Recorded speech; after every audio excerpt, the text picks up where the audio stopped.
Barbie Fortesa update. Yan ay the story ni Barbie. May lakad si Barbie, naka Penthouse 77. Yan, t-shirt si Barbie. Si July 30 na yan. At advance happy birthday kay Barbie. Yan, may handa pa nga si Barbie, oh. Mula sa Carlitos at sa Butternuts Manila, yun, no? Okay. Yan, ganap ngayon ni Barbie. Yan, for advance screening ng horror movie niya na Penthouse 77. Yan, outfit niya ni Barbie. Ginanap niya sa Venice Cineplex Ultra Cinema sa Venice Grand Canal Mall. Ito yung video ni Barbie.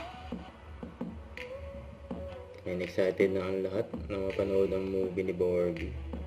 Ang horror movie yan, kakatakutan.